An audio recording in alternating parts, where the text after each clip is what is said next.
The Subway 400 on Fox is brought to you by Sunoco, the new official fuel of NASCAR. Good enough for NASCAR, good enough for your car. 328 laps complete. We expect pit stops anytime among the leaders. They'll be getting some of that Sunoco 112 octane and a new set of Goodyears and come back out to finish this. Watch this, guys, coming to the line here side by side. 42 car got hung up behind Schrader there, but the 17 cutting some slack. But look at Casey Kane in that 9 car. While these guys been racing, fighting this lap traffic, he's coming to the picture back there in 3rd spot. The 42 got Get a fender inside. he got hung up behind Schrader there, and he couldn't get out behind him when he tried to cut under him. Here come Matt. And there's Casey all over him, too. Moments ago, Greg Biffle had a brush with the wall up in turn 3 and bounced off it again as he went between 3 and 4. Watch the 16. And once you see all that dirt and sand flying around, once you pick that up on your tires, it's just like all 4 tires are flat. You just don't have very much control. Our Subway onboard cam. Biffle was trying to stay on the lead lap, was unsuccessful.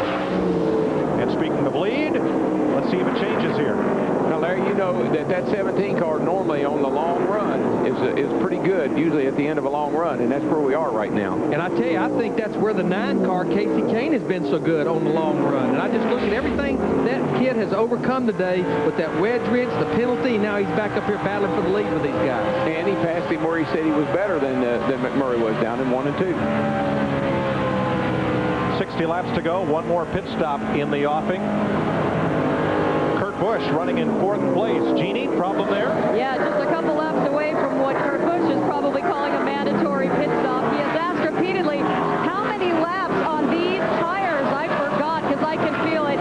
He's calling it, quote, rear tire issues, guys. He should be coming in very soon. With all the gear these guys are pulling and turning these engines so many RPM, they're spinning the tires a lot. And you're going to wear out the right rear tire probably quicker than you would the right front tire. And that's where the car really gets loose at the end of these long runs.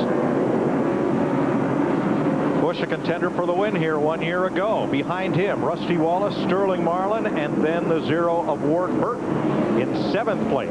Matt? A quiet but very productive day for Ward Burton in the 0 car. Remember, his first Nextel Cup win came right here at the Rock back in October of 1995. A quiet day today. His biggest hindrance, traffic. He's been fighting traffic. That's the hardest thing he's had to deal with today. Other than that, the car has been pretty neutral. Not many adjustments all day. His biggest problem, though, has been traffic. His last top 5 finish in Nextel Cup competition came back October 2002. Now, Ward's driving a new car this year, the 0 car. People don't really, the 0 car hadn't been out there in competition that much. So they look in the mirror and they don't really know who that is. So he probably is having a little more trouble in traffic than he normally had when he drove the Cat car. But, Darrell, this type of racetrack has always, it seemed like, suited Ward Burton's style. I mean, Darlington, Rockingham, he won the Southern 500 Darlington. It's an abrasive racetrack where you have to have driver finesse. Seems like it suits his style. Yeah, it must be, again, it's like McMurray having this joint off. I mean, he's got it figured out to a T, and some drivers just like the slick sliding around, riding on the right rear. Jamie McMurray liked it yesterday when he won the Busch race. He likes it pretty much today. Let's go down to his pit. With crew chief Donnie Wingo. Donnie, you'll definitely have one more stop. How can you hook that race car up for your driver? Well, the car's got a little bit loose on us on this long run right here, so we're going to try to make a little adjustment here when we can run to the end, hopefully, and get the Hamlin Dodge a little bit better with this thing. Car number 42 last went to victory lane here when it was owned by Felix Sabates, and Kyle Petty was the king of the Rock in the early 90s. Sabates still owns part of this team, now majority owned by Chip Ganassi. Maybe it's the 42's day at the Rock again. And I would love to see Donnie Wingo win a race. He's a really, I mean, he's just a layman. He works hard, and he deserves to win. You know, these guys are kind of settled in right now, but we have a battle for 11th back here with Jeremy Mayfield in the 19, Michael Waltrip in the 15. These guys are battling, been going at each other, passing on the low side, passing on the high side. See Mark Martin, that front end damage back there in the 6 car. Those guys, that car is good right now. Yeah, Mark comes off at turn 4 down here, and that thing's got to be plowing like a dump truck because he just, at the last second, she shoots right out to the wall, and it's all he can do to keep it off the wall. And when I look at the front of that car, it's like they took a part of another nose, and that's what they've made and mended the left front with. They got a new nostril on the left side. Pit stops have begun. John Andretti several laps down, and Derek Cope have both made pit stops, so it won't be too long before we see the leaders for what they expect will be their final stop of the day. And we want to stress one thing. I know DW will second-guess me sometimes, but no matter when these guys pit, whether it's 20 laps from the end, 40 laps from the end, there will be 4 tires. Buddy, I totally agree, and if you don't put them on there, I ain't leaving. Kenny Schrader's in, and Terry Labonte, who was 1 lap down. Just had win lap down a few laps ago. They're on pit road as the leaders, Kenseth and McMurray, complete 340 laps. Larry, I'm tired. I can't see. I'm about them to come to the end of the race, and I need 4 tires badly. Scott Wimmer, who just won a lap down, brings the Caterpillar Dodge to the pit lane. And as these cars go a lap down, that will be their strategy. Come on and get those 4 tires, make adjustments, hope the leaders run a while longer, and that you don't get that dreaded caution flag.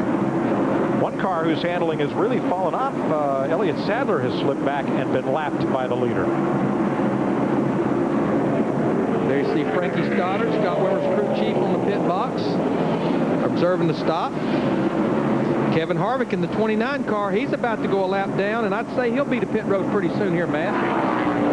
A lot of debate on the 29 radio. First, they were talking about short pitting before the leaders to try to gain some track position with those new tires, but they didn't want to take the chance of getting caught if a caution came out. It happened to Harvick here in the Busch car, but now finally Todd Farrier made the call, said, all right, let's roll the dice, let's give it a shot. He was loose on entry, he was tight in the middle, and he was loose off. They have worked on that race car most of the afternoon as the crew is up on the wall. Brendan Gaughan's also in, and Tony Stewart, Matt. You can see they're going to make a track bar adjustment, the bar going in the back window. A good stop so far as they come around to the left side. Big Mike Sears, 1.5 pumps to get that left side up, lugs on, and he's down and away. 15.2. Bobby Labonte, 4 laps down, also on pit road. You see Stewart. Tough day for both the Joe Gibbs cars today. You see Derek Cope there on the left in the 50 car drive by our leader of the 17 car once again. Fresh tires versus 60 lap tires. First of the lead lap cars comes to pit road, and that'll be Jeff Gordon. And Elliott Sadler in the 38 is going to follow him. I watched Jeff, and he did something really smart. He had a couple of cars running all behind him there. He had the 15 and, I don't remember who, that's 12 or 19, I think it was. And he waited to get him out behind him before he tried to get on pit road so he wouldn't get run over. Mark Martin will pit, and there's activity in Matt Kenseth's pit. And trust me, when he comes to pit road, McMurray, Kane, Wallace, Busch, those guys will not be far behind. Comes Ricky Craven in the 32 car. He's several laps down. He comes to pit road. Again, these stops could be the last stop of the day. Very critical, getting on pit road, off pit road, no mistakes by that crew. Craven into his pit. Jeff Green brings the Richard Petty 43 down pit road. But what you want to do, Larry, as you well know, is be sure that when you do come to pit road, there's no one in your way. You don't want cars coming in and going out. You want to be able to get right in your pit box. Here comes a 97. No, that's a 97. That's the 30, Johnny Sauter. Oh, it is the 30. I'm sorry. See that yellow hood with the blue on it? Here comes Michael Waltrip in the 15 car and Jeremy Mayfield in the 19. They just about got crossed up getting to pit road. And they are battling for position. Come off the track, fighting for 10th place. And remember, you have to be down to 45 miles per hour when you get to pit road, and you cannot pass each other on pit road. Single file. Get the bands of tires on me. Heard Matt Kenseth, our leader in the 17 car. Need some tires on me, boys. Rookie Scott Riggs coming in with a Valvoline Chevy. This lap, guys. This lap. Let's go. Let's put tires on it. But still, only 3 of the lead lap cars have been in so far. But I believe Matt Kenseth will come in this time. First gear, 4800. Lord Burton is pitting. You heard him give his RPM. That's how he gauges his pit road speed. And here comes Kenseth. And this is